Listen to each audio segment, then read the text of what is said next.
Hello friends, எல்லாருக்கும் வணக்கம். போர்டில் எழுதி வச்சிருக்க 2 திங்ஸ் அப்படின்ட்டு, அப்போது 2 முக்கியமான விஷயத்தை இன்றைக்கி நான் உங்களுக்கு சொல்லிக் கொடுக்க போகிறேன். சரிங்களா?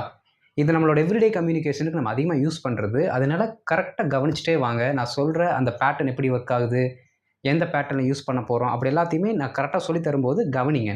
ஓகே? அப்போ நான் எக்ஸாம்பிள்ஸ் பண்ண நீங்கள் ஆன்சர் சொல்லிகிட்டே வாங்க. ரைட்? இது ஆல்ரெடி உங்களுக்கு தெரிஞ்சது தான். கொஞ்சம் ஒரு ஆல்ட்ரேஷன் பண்ண போகிறோம். நீங்கள் மறுபடியும் உங்களுக்கு தெரிஞ்ச சென்டென்ஸை அடுத்த லெவலுக்கு எடுத்துகிட்டு போகிறீங்க, அவ்வளோதான். சரிங்களா? ஸோ வீடியோ ஸ்கிப் பண்ணாமல் பாருங்கள். அண்ட் நம்ம சேனலுக்கு இதை ஃபஸ்ட் டைம் வந்திருக்கீங்கன்னா சேனலை சப்ஸ்கிரைப் பண்ணிக்கோங்க, பெல் பட்டனை கிளிக் பண்ணி வச்சுக்கோங்க. அப்போ தான் நாங்கள் போடுற வீடியோஸ் உங்களை தொடர்ந்து வந்து சேரும். ஓகே, நம்ம டிலே இல்லாமல் வீடியோக்குள்ளே போயிடலாம். இப்போ நல்லா கவனிங்க. இது வரைக்கும் நான் நடத்தின இந்த வீடியோஸ் எல்லாம் உங்களுக்கு நல்லா புரிஞ்சுதா? அப்படி புரிஞ்சுது அப்படின்னா ஒரு லைக் போடுங்க. இப்போ நான் சென்டென்ஸ் சொன்னேன்ல, இதை நல்லா கவனிக்கணும் நீங்கள். அதுக்கு தான் நல்லா கவனிங்கன்னு சொன்னேன். இது வரைக்கும் நான் நடத்தின வீடியோஸ் எல்லாம் உங்களுக்கு நல்லா புரிஞ்சுதா? அப்படி புரிஞ்சிருந்தா லைக் போடுங்கன்னு சொன்னேன். இப்போ நான் என்ன சொன்னேன் அப்படின்னா, ஒரு விஷயம் நான் பண்ணியிருக்கேன் அப்படின்னா இன்னொன்னையும் நான் உங்களை பண்ண சொல்கிறேன். கரெக்டுங்களா? அப்போது நம்ம தமிழ் என்ன சொல்லுவோம் அப்படின்னா, அப்படின்னா அப்படிங்கிற ஒரு வார்த்தை யூஸ் பண்ணுவோம். இதை கரெக்டாக தூய தமிழில் சொல்ல போனால், அப்படி என்றால் பசிக்குதா அப்படின்னா சாப்பிடு, புரிஞ்சுதா அப்படின்னு ஆன்சர் எழுது. அப்படி என்றால் அதை தான் அப்படின்னா நம்ம சொல்கிறோம். இது ஒன்று. ரெண்டாவது, அதை அப்படியே நெகட்டிவாக சொல்லுவோம். புரிஞ்சுதா, இல்லைன்னா கேளு என்கிட்ட, சாப்பிட்டியா, இல்லைன்னா போய் சாப்பிடு அப்படின்னு சொல்லுவோம்ல. அப்போது இல்லைனா இல்லாட்டி இல்லாவிட்டால், அப்படின்னா இல்லாட்டி அப்படி என்றால், இந்த வார்த்தையை தான் நம்ம என்ன பண்ண போகிறோம், இன்றைக்கி பார்க்க போகிறோம். அதுதான் நான் 2 விஷயம் அப்படின்னு எழுதி வச்சுருக்கேன். 2 திங்ஸ். ஓகே, ஒன்று அப்படின்னா, ஓகே, நம்மளோட வழக்கு தமிழ். இல்லாட்டி அப்படி என்றால். ஓகே, அப்படி என்றால் உனக்கு எழுத தெரியுமா? தெரியும். அப்படி என்றால் எழுது. ஓகே, உங்கள்கிட்ட காசு இருக்கா? இல்லை. அப்போ இல்லாட்டி அப்படின்னா இல்லை என்றால். இல்லை என்றால் நான் தரேன் உனக்கு, இல்லை என்றால் நான் தருகிறேன். அந்த மாதிரி நம்ம சொல்லுவோம், பார்த்தீங்களா? இதைத்தான் நம்ம இன்றைக்கி பார்க்க போகிறோம். ரொம்ப முக்கியமான ஒரு வார்த்தை. சரிங்களா? இப்போ என்ன அப்படின்னா, இந்த அப்படின்னா அப்படி என்றால் அப்படிங்கிறதுக்கு நாம் ஆங்கிலத்தில் யூஸ் பண்ணக்கூடிய வார்த்தை இஃப் ஸோ. அவ்வளோதான், வேறு எதுவுமே இல்லை. இஃப் ஸோ அதோடு என்ன பண்ணிக்கணும்னா நீங்கள் நிறுத்திக்கணும். அதுக்கப்புறம் நம்ம வேறு வார்த்தைகள் போட வேண்டியது இருக்கும். அதையும் நான் சொல்கிறேன் அப்படின்ட்டு. இல்லாட்டி அப்படின்னு சொல்கிறோம் அப்படின்னா அதே இஃப் தான். ஆனால் நாட் அப்படிங்கிற வார்த்தை மட்டும் நம்ம போடுறோம் பாருங்கள். இஃப் நாட், அவ்வளோதான். சரி, இப்போ என்னென்னா, உங்களுக்கு நார்மலாகவே இஃப் கிளாஸில் ஃபஸ்ட்டு ரூல் தெரியுமா தெரியாதா? நான் கேட்குறதே தப்பு, ஏன்னா எல்லாத்துக்கும் தெரியும். அப்போது அதே இஃப் கிளாஸோட ஒரு வேரியேஷனில் தான் நம்ம இந்த சின்ன ஃப்ரேஸ் மட்டும் பார்த்துக்குறோம். ஓகே, அங்கே என்ன பண்ணுவோம், இஃப் கிளாஸு கூட ஒரு கம்ப்ளீட் சென்டென்ஸ் எழுதி ஃபுல் மீனிங்கை நம்ம டிரைவ் பண்ணுவோம். இங்கே அப்படி கிடையாது. முன்னாடி ஒரு சென்டென்ஸ் வருது, அதற்கடுத்து பின்னாடி ஒரு சென்டென்ஸ் வருது. அதே மாதிரி இதற்கு முன்னாடி ஒரு சென்டென்ஸ், பின்னாடி ஒரு சென்டென்ஸ், அவ்வளோதான். ஓகே, இங்கே ஒரு சென்டென்ஸ், இடையில இஃப் ஸோ, அதற்கடுத்து ஒரு சென்டென்ஸ், அங்கே ஒரு சென்டென்ஸ், இஃப் நாட்டு, அதற்கடுத்து ஒரு சென்டென்ஸ். அப்போது இந்த மாதிரி ஒரு விஷயத்தை நம்ம பேசுகிறத நெகட்டிவில் சொல்கிறதுக்கு நம்ம இஃப் நாட்டுன்னு சொல்கிறோம். அப்படின்னா அப்படின்னு சொல்லும்பொழுது நமக்கு பாசிட்டிவில் மீனிங்கும், அதுக்கு ஆப்போசிட்டில் வேணும் அப்படின்னா நம்ம இஃப் நாட் அப்படிங்கிற வார்த்தையை யூஸ் பண்ணிக்கலாம். சரிங்களா? இவ்வளோ தான் கான்செப்ட்டு. ஒரு சென்டென்ஸ் வரணும், அந்த சென்டென்ஸ் அப்படின்னா அப்படின்னு சொல்லும்பொழுது இஃப் ஸோ போட்டுக்கலாம். அந்த சென்டென்ஸ் அப்படி இல்லை அப்படின்னு நம்ம சொல்கிறோம் அப்படின்னா, அந்த மீனிங் அப்படி இல்லை அப்படின்னு சொல்கிறோன்னா இஃப் நாட்டுன்னு போடுறோம். அதற்கடுத்து இன்னொரு சென்டென்ஸை போடுறோம், மீனிங் வந்துடும். ஓகே, ரொம்ப சிம்பிள். இதற்கான ஒரு சில எக்ஸாம்பிள்ஸ் நான் உங்களுக்கு சொல்லிக் கொடுக்குறேன். அப்படியே என் கூட தொடர்ந்து என்ன பண்ணுங்கள், என்னை தாண்டி போகணும், என்னை அட்வான்ஸ் பண்ணணும். பண்ணி ஒவ்வொரு ஆன்சராக நீங்கள் எழுதிட்டு நான் கேட்க என்ன பண்ணணும், நீங்கள் பதில் சொல்லிக்கிட்டே வரணும். ஓகே, லைவ் ஆன்சர் பண்ணுவீங்களா? ஒரு தம்ஸ் அப் போடுங்க, பார்த்துடலாம். இப்போ ஃபஸ்ட்டு ஒரு சில எக்ஸாம்பிள்ஸ் கொடுத்துருக்கேன். எதுக்கு? இஃப் ஸோ அப்படிங்கிற வார்த்தைக்கு. நீங்கள் நல்லா கவனிக்கணுங்க. இந்த இஃப் ஸோவாக இருக்கட்டும், இல்லாட்டி இஃப் நாட்டாக இருக்கட்டும், மேக்ஸிமம் நாம் கேள்விக்கு தான் யூஸ் பண்ணுவோம். ஒரு கேள்வி கேட்டுட்டு அப்படின்னா அப்படின்னு சொல்லிட்டு அடுத்த கேள்வியோ இல்லாட்டி அடுத்த சென்டென்ஸோ நம்ம சொல்லுவோம். அப்போ மேக்ஸிமம் கேள்விக்கு நம்ம யூஸ் பண்ணுவோம். ஒரு சில சமயங்களில் சாதா சென்டென்சஸ்க்கும் யூஸ் பண்ணுவோம். பட் மேக்ஸிமம் கொஷினுக்கு. அதை ஃபஸ்ட்டு நாம் வச்சுக்கோங்க. சரிங்களா? ஏன்னா அந்த மாதிரி தான் உங்களுக்கு சென்டென்ஸ் வருது. ரைட்? ஸோ நம்மளோட ஃபார்முலா என்ன? சென்டென்ஸு, அடுத்து இஃப் ஸோ அப்படிங்கிற வார்த்தை, அதற்கு அடுத்து ஒரு சென்டென்ஸ். பாருங்கள் எக்ஸாம்பிள்ஸ் என்னென்ன கொடுத்துருக்கேன் அப்படின்ட்டு. களைப்பாக இருக்கிறாயா அப்படின்னா ரெஸ்ட் எடு, ஓய்வெடு சொல்லுவோமா இல்லையா? நம்ம ஃப்ரெண்டாக இருக்கட்டும், இல்லாட்டி நம்ம வீட்டில் யாராவது இருக்கட்டும், நம்ம என்ன சொல்லுவோம், ரொம்ப டயர்டாக இருக்க மாதிரி தான் நம்ம கேட்போம். என்னடா ரொம்ப டயர்டாக இருக்கா? கேட்போமா இல்லையா? நான் இப்போ உங்களே பார்த்து நான் சொல்கிறேன், என்னங்க ரொம்ப டயர்டாக இருக்குங்களா? அப்படின்னா ரெஸ்ட் எடுங்க அப்படின்னா ரெஸ்ட் எடுங்க. சொல்கிறது கரெக்டாக தான் இருக்குது. அப்போ இதை வந்து நம்ம வழக்கமாக என்ன பண்ணுறோம், தமிழில் சொல்லக்கூடிய ஒரு சென்டென்ஸ். அப்போ இதற்கான பேட்டர்னும் நம்ம தெரிஞ்சு வச்சுக்கணும். சரிங்களா? பாருங்கள், களைப்பாக இருக்கிறாயா. அப்போ என்ன பண்ணுறோம் அப்படின்னா, களைப்பாக இருத்தல் அப்படிங்கிறது ஒருத்தருடைய நிலை. ஹாப்பியாக இருக்கிறது ஒருத்தரோட நிலை, சோகமாக இருப்பது ஒருத்தரோட நிலை. அப்போ ஒருத்தரோட நிலை, ஒரு பொசிஷனை பற்றி கேட்குறோம் அப்படின்னா 100% நம்ம பி வேர்பை போட்டு தான் கேட்போம். கரெக்டுங்களா? ரைட்டு. களைப்பாக இருக்கிறாயா, இருக்கிறாயா, களைப்பாக இருக்கிறாயா அப்படின்னு நம்ம யார்கிட்ட கேட்போம், நமக்கு ஆப்போசிட்டில் இருக்க பர்சன் கிட்ட கேட்போம். அப்போ நமக்கு ஆப்போசிட்டில் இருக்க பர்சனை நம்ம என்னன்னு சொல்லுவோம், யூ அப்படின்னு சொல்லுவோம். கரெக்டுங்களா? கரெக்டு. அப்போ களைப்பாக இருக்கிறாயா அப்படிங்கிற இந்த பர்டிகுலர் கேள்வியில் யூ அப்படிங்கிற ப்ரொனவுன் தான் இருக்குது. சரிங்களா? பாருங்கள், களைப்பாக இருக்கிறாயா எப்படி கேட்கலாம், are you feeling tired, are you feeling tired, ஒரு கேள்விக்குறி. Okay, are you feeling tired, களைப்பாக இருக்கிறாயா. ஓகே, அப்படின்னா என்ன அர்த்தம், களைப்பாக இருந்தால்னு அர்த்தம். இதைத்தான் தொடர்பு படுத்துகிறது. ஓகே, இந்த இஃப் சோனிங்கிற வார்த்தை இதற்கு முன்னாடி இருக்கிற அந்த அர்த்தத்தை தொடர்பு படுத்தி சொல்லும். அந்த விஷயம் அப்படின்னா அந்த விஷயம் எவ்வாறாக இருந்தால் நீ களைப்பாக இருந்தால் அர்த்தம். Okay, are you feeling tired, if so களைப்பாக இருந்தால் ஓய்விடு, டேக் ரெஸ்ட். சிம்பிள்ங்க, சிம்பிள், ரொம்ப சிம்பிள். அப்போது இதை வந்து உங்களால் எவ்ரிடே கம்யூனிகேஷனில் போட்டு பேச முடியும் தானே, ஈஸியாக தானே இருக்குது. Very good. அடுத்து வாங்க, நீ அவனை சந்தித்தாயா அப்படின்னா அவன் உங்ககிட்ட என்ன சொன்னான், நீ அவனை பார்த்தியா, சரி, அப்படின்னா அவங்ககிட்ட என்ன சொன்னான் கேட்போம் தானே. அப்போ ரொம்ப சிம்பிள், நீ அவனை சந்தித்தாயா. இந்த இடத்துல நம்ம என்ன பண்ணுறோம் அப்படின்னா ஒரு நிலையை பற்றி பேசலை, ஒருத்தர் செய்த செயலை பற்றி பேசுகிறோம். கரெக்டுங்களா? அப்போ செயலை பற்றி பேசணும் அப்படின்னா அது சிம்பிள் ப்ரெசண்ட்டில் இருக்குது அப்படின்னா நம்ம டூ அப்படிங்கிற வார்த்தையில் கேள்வியை ஆரம்பிப்போம். பாஸ்டில் இருந்துச்சு அப்படின்னா சந்தித்தாயா அப்படின்னு, பாஸ்டில் இருந்துச்சுன்னா டிட் அப்படிங்கிற வார்த்தையை போட்டு ஆரம்பிப்போம்.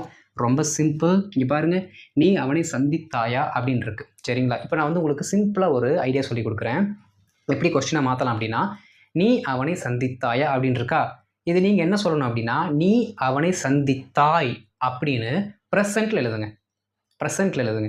நீ அவனை சந்தித்தாய் ப்ரெசென்ட்ல எப்படி எழுதலாம் சொல்லுங்க, நீ அவனை சந்தித்தாய், யூ மீட் ஹிம். கரெக்டுங்களா? யூ மீட் ஹிம், நீ அவனை சந்தித்தாய் அப்படிங்கிறத ப்ரெசென்ட்ல எழுதும்போது யூ மீட் ஹிம்னு வரும், நீ அவனை சந்திக்கிறாய்.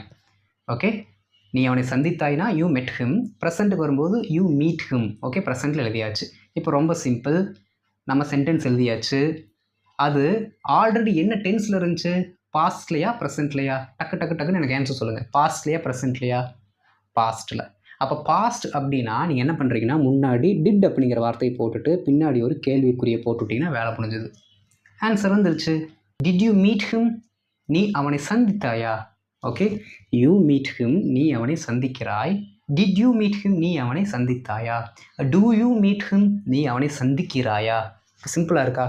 இப்படி தான் கேள்வியை நீங்கள் என்ன பண்ணணும், உருவாக்கி பழகணும். ஓகே, ஒரு நார்மலாக ஒரு வேர்ப் இருக்குது, அந்த வேர்ப் ரெண்டாக பிரிஞ்சுதுன்னா, ஃபார் எக்ஸாம்பிள் மெட்டுங்கிற வார்த்தை டிட் ப்ளஸ் மீட்டுன்னு பிரியும்.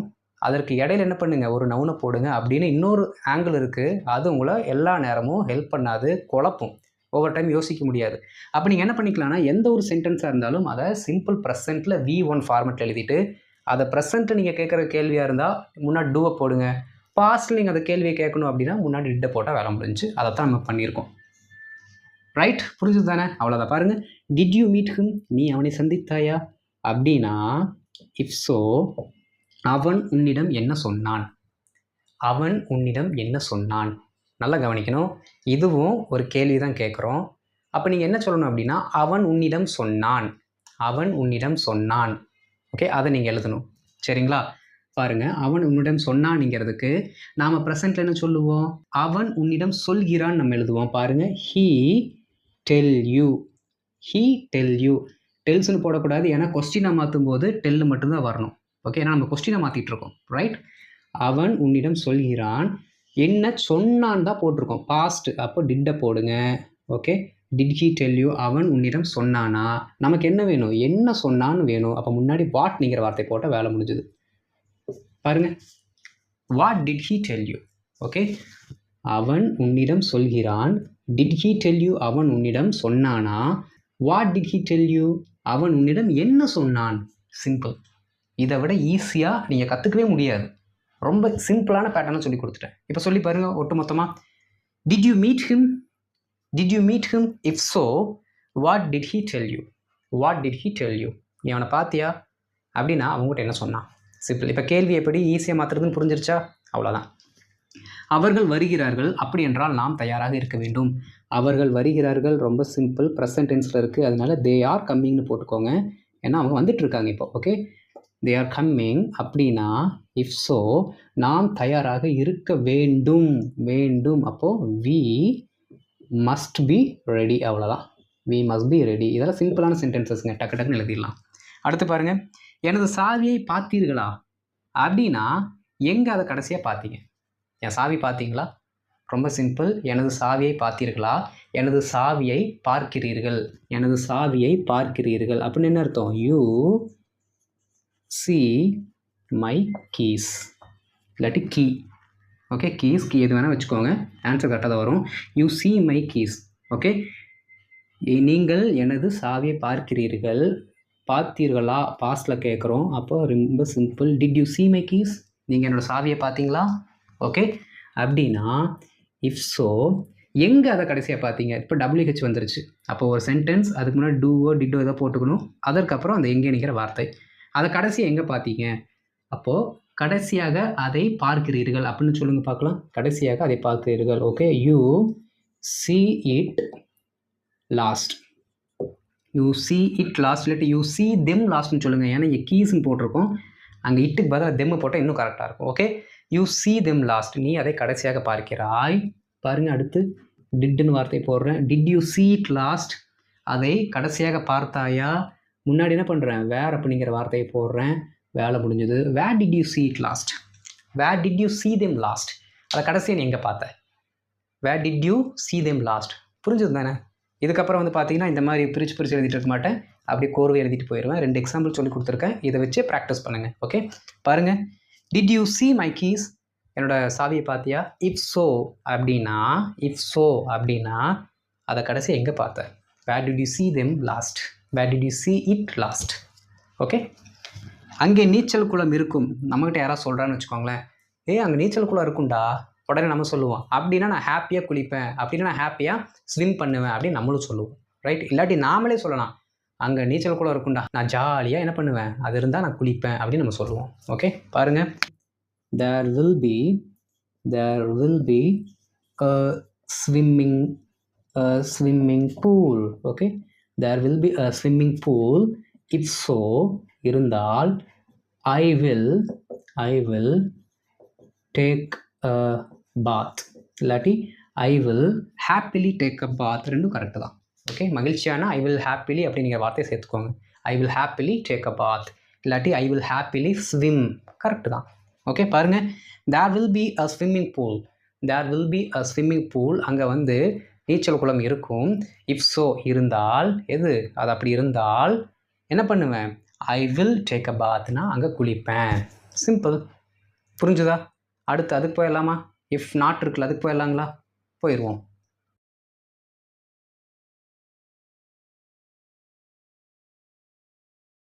இப்போ அடுத்த செட் ஆஃப் எக்ஸாம்பிள்ஸ். ஓகே, இதை கடன்னு முடிச்சிடலாம். என்ன? இல்லாட்டி அப்படிங்கிற வார்த்தைக்கு நம்ம பார்த்தோம். 2 வார்த்தையை நம்ம யூஸ் பண்ணலாங்க. ஆனால் இன்றைக்கி நான் வந்து அந்த ப்ரீவியஸ் ஸ்லைடில் இருக்க அந்த வார்த்தையோட கனெக்ட் ஆகிற மாதிரி இஃப் ஸோக்கு இஃப் நாட் சொல்லி கொடுத்தேன். ஆனால் இதற்கு இன்டர்சேஞ்சபிளாக இருக்க இன்னொரு வார்த்தை இருக்குது, அதர்வைஸ். அந்த வார்த்தையை நீங்கள் யூஸ் பண்ணிக்கலாம். ஓகே, இஃப் நாட்டுக்கு பதிலாக அதர்வைஸ் போட்டு நீங்கள் யூஸ் பண்ணாலும் சேம் மீனிங் தான், எந்த மாற்றமும் வராது. ஓகே, மாற்றி ப்ராக்டிஸ் பண்ணுங்கள். பாருங்கள். உன்னிடம் பணம் இருக்கிறதா? இல்லாட்டி நீ வராத. உங்கள்கிட்ட பணம் இருக்கா? இல்லாட்டி நீ வராதரா அப்படின்னு நம்ம வழக்கு தமிழில் சொல்லுவோம். ரொம்ப சிம்பிள். உன்னிடம் பணம் இருக்கிறதா? ஒருத்தர்கிட்ட இருக்க ஒரு பொருளை வந்து நம்ம கேட்குறோம், உங்கள்கிட்ட அது இருக்குதா இல்லையா அப்படின்ட்டு. அப்போ ஒருத்தர்கிட்ட பொருள் இருக்கிறது அப்படின்னு சொல்லும்போதே நம்ம ஹேவ் அப்படிங்கிற வார்த்தையை தான் யூஸ் பண்ணுவோம். இப்போ என்ன பண்ண போகிறோன்னா, உன்னிடம் பணம் இருக்கிறதா அப்படின்னு நம்ம ப்ரெசண்ட்டாக கேட்குறோம். அப்போ ரொம்ப simple. do you have money? இல்லாட்டி இஃப் நாட் நீ வராத. Okay, please don't come. அவ்வளோதான். பாருங்கள். do you have money? உங்கள்கிட்ட பணம் இருக்கா? இஃப் நாட் இல்லாட்டி வராத. டோன்ட் கம்னே சொல்லலாம், இருந்தாலும் ப்ளீஸ் டோன்ட் கம் அப்படின்னு சொல்லிட்டோம் அப்படின்னா இன்னும் கொஞ்சம் பொலைட்டாக இருந்துக்கும். வர வேணான்னு சொல்கிறோம், அதுவே ரூடு தான், அதை கொஞ்சம் பொலைட்டாக சொல்கிறோம், அவ்வளோதான். Okay, do you have money? If not, please don't come. Do you have money? If not, please don't come. Okay, நான் உங்களுக்கு அழைக்கிறேன், இல்லாட்டி நீங்கள் எனக்கு கூப்பிடுங்க. நான் உங்களை கூப்பிட்றேன், இல்லாட்டி நீங்கள் எனக்கு கூப்பிடுங்க. நான் உனக்கு அழைக்கிறேன், ஐ will call you. I will call you. If not you call me. நீ எனக்கு கூப்பிடு, நீ எனக்கு கூப்பிடு. You call me. ஓகே, பாருங்கள், I will call you. If not you call me. I will call you. If not you just call me. Okay, ஜஸ்ட்ங்கிற வார்த்தை கூட நீங்கள் ஆட் பண்ணிக்கலாம். I will call you. If not you just call me. Okay, அவர் தான் என்னை காப்பாற்றினார், இல்லாட்டி இன்னைக்கு நான் இல்லை. அவர் தான் என்னை காப்பாற்றினார், இல்லாட்டி நான் இன்னைக்கு இல்லை. ரொம்ப சிம்பிள். அவர் தான் என்னை காப்பாற்றினார்னு என்ன சொல்கிறோம்? அந்த பர்டிகுலர் பர்சனுக்கு எக்ஸ்ட்ரா இன்ஃபர்மேஷனை கொடுக்குறோம். ஓகே, அப்போது இந்த இடத்துல நம்ம ரிலேட்டிவ் ப்ரொனவுன் வச்சு தான் என்ன பண்ண முடியும்னா அந்த சென்டென்ஸ் எழுத முடியும். பாருங்கள், அவர் தான் என்னை காப்பாற்றினார் அப்படின்னா he is the one. he is the one என்ன பண்ணார்? என்னை காப்பாற்றினார். who saved me. Okay, who saved me. full stop. he is the one who saved me. அவர் தான் என்னை காப்பாற்றினார், இல்லாட்டி if not இன்று நான் இல்லை. Okay, I am not alive today. அவ்வளோதான். I am not alive today. இந்த சென்டென்ஸ் எல்லாம் பார்த்து வச்சுக்கோங்க. இங்கே பாருங்கள், நான் இன்றைக்கி இல்லை, I am not alive today அப்படின்னா நான் இன்றைக்கி உயிரோடு இல்லை அப்படின்னு அர்த்தம். இந்த மாதிரி சென்டென்ஸ் எல்லாம் பார்த்து வச்சுக்கணும். அப்போ தான் இந்த எவ்ரிடே கம்யூனிகேஷனில் நீங்கள் மற்ற டைமில் பேசும்பொழுது வேறு ஏதோ சினாரியோ வந்தாலும் இந்த மாதிரி சென்டென்ஸ் உங்களுக்கு தெரிஞ்சிருந்து என்ன பண்ணிக்கலாம், பேசிக்கலாம். நல்லா கவனிக்கணும், நாம் இங்கே பார்க்குற எக்ஸாம்பிள்ஸ் எல்லாம் இந்த பேட்டர்ன் கூடயே தான் வருமானா வராது.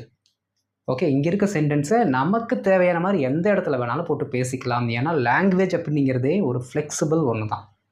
ரைட், பாருங்கள், he is the one who saved me. he is the one who saved me. if not, I am not alive today. if not, I am not alive today. right?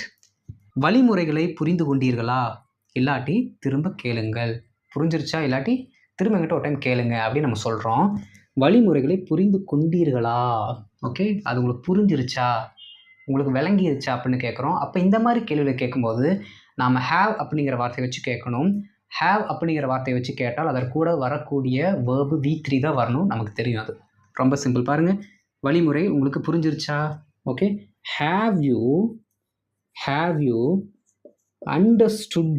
அண்டர்ஸ்டாண்டுன்னு போட்டக்கூடாது, ஏன்னா இங்கே have வந்திருக்கு, அதனால இது V3. Okay, have you understood the instructions. Okay, உங்களுக்கு வழிமுறைகள் புரிஞ்சிருச்சா? இல்லாட்டி if not தயவுசெய்து எங்கிட்ட திரும்பி கேளுங்க. Okay, please ask me once again. Okay, பாருங்க, have you understood the instructions. If not please ask me once again. If not please ask me once again அப்படியே கூட சேர்ந்து சொல்லிட்டு வரீங்கன்னு நான் நினைக்கிறேன். ஒரு சார் எழுதிட்டே வந்துட்டுருக்கார், ஒரு மேடம் எழுதிட்டே வந்துட்டுருக்காங்க. Very good, super madam. சரி, பாருங்கள், அடுத்து எங்களுக்கு ஆர்கெஸ்ட்ரா போட்டே ஆகணும், இல்லாட்டி நாங்கள் பிரச்சனை செய்வோம். எங்களுக்கு ஆர்கெஸ்ட்ரா போட்டே ஆகணும், ஆடலும் பாடலும் போட்டே ஆகணும் அப்படின்னு சொல்லுவாங்களே, அந்த மாதிரி ஆர்கெஸ்ட்ரா போட்டே ஆகணும், இல்லாட்டி பிரச்சனை செய்வோம். பாருங்கள், எங்களுக்கு ஆர்கெஸ்ட்ரா போட்டே ஆகணும். ரொம்ப simple. we must have an orchestra. Okay, we must have an orchestra. எங்களுக்கு கண்டிப்பாக ஆர்கெஸ்ட்ரா போட்டே ஆகணும். மஸ்ட் ஹேவ்னா எங்களுக்கு இருந்தே ஆகணும் அப்படின்னு அர்த்தம். எப்போ? ஃப்யூச்சரில் எங்களுக்கு அது கண்டிப்பாக இருந்தே ஆகணும். அதான் மஸ்ட் ஹேவ் அப்படிங்கிற வார்த்தையை நம்ம பேசுகிறோம். Okay, we must have an orchestra. எங்களுக்கு ஆர்கெஸ்ட்ரா போட்டே ஆகணும், இல்லாட்டி இஃப் நாட் நாங்கள் பிரச்சனை செய்வோம். Okay, we will trouble you. அவ்வளோதான். நாங்கள் உங்களுக்கு கண்டிப்பாக பிரச்சனை கொடுப்போம், கண்டிப்பாக தொல்லை கொடுப்போம், அதை தான் நம்ம சொல்கிறோம். பாருங்கள், we must have an orchestra. if not we will trouble you. இதெல்லாம் பார்த்துட்டோமா? இப்போது இந்த இஃப் நாட்டுக்கு பதிலாக அதர்வைஸ் சொல்லி பாருங்கள், கரெக்டாக வரும். பாருங்களேன், do you have money? if not please don't come. do you have money? otherwise please don't come. Correct. I will call you. if not you call me. I will call you. otherwise you call me. Correct தான். He is the one who saved me. He is the one who saved me. If not, I am not alive today. He is the one who saved me. Otherwise, I am not alive today.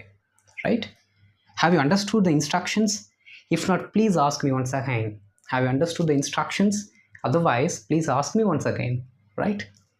We must have an orchestra. If not, we will trouble you.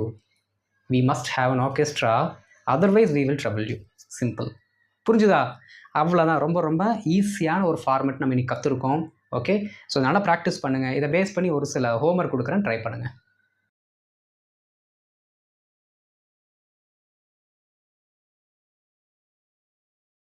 ஒரு சில homework பாருங்க. உனக்கு பாட தெரியுமா அப்படின்னா ஒரு நல்ல பாட்டு பாடு. நான் உன்னை நேற்று தேட்டரில் பார்த்தேன் அப்படின்னா நீ நேற்று காலேஜுக்கு போகலை. அப்படின்னா நேற்று நீ காலேஜுக்கு போகலை. அவன் ஒழுங்காக விளையாடல. இல்லாட்டி அவன் ஜெயிச்சிருப்பான் உடாவ் அப்படிங்கிற வார்த்தை போட்டு எழுதுங்க. ஓகே. கடை இன்னும் திறந்து இருக்கிறதா? கடை இன்னும் திறந்திருக்கா அப்படின்னா அங்கே போய் சாப்பிட்லாம். இல்லாட்டி அம்மா தான் சமைக்கணும். ரொம்ப சிம்பிள் தானே. ஒரே சென்டென்ஸில் இஃப் நாட்டும் கொண்டு வந்துட்டு இஃப் ஸோவும் கொண்டு வந்துட்டோம். ட்ரை பண்ணுங்கள், ஈஸி தான். சரிங்களா? ரைட்டு. ஸோ இதற்கான ஆன்சர்ஸ் எழுதி கமெண்ட்டில் போடுங்க. நான் பார்த்துட்டு உங்களுக்கு ரிப்ளை பண்ணுறேன். அண்ட் இந்த வீடியோ உங்களுக்கு பிடிச்சிருந்துச்சுன்னா மறக்காமல் லைக் பண்ணிவிட்டு ஷேரும் பண்ணிடுங்க. And at the same time இதான் நம்ம சேனலுக்கு நீங்கள் ஃபஸ்ட் டைம் வந்திருக்கீங்கன்னா நம்ம சேனலை மறக்காமல் சப்ஸ்கிரைப் பண்ணிட்டு பெல் பட்டனை கிளிக் பண்ணி வச்சுக்கோங்க. அப்போ தான் நான் போடுற இந்த மாதிரி இன்ட்ரெஸ்டிங்கான முக்கியமான டாபிக்ஸ் உங்களை சரியான நேரத்திற்கு வந்து சேரும். ஓகே, அடுத்த வீடியோவில் சூப்பரான ஒரு வீடியோவில் பார்க்குறேன். அது வரைக்கும் இதை நல்லா ப்ராக்டிஸ் பண்ணிட்டுருங்க. Okay, thank you.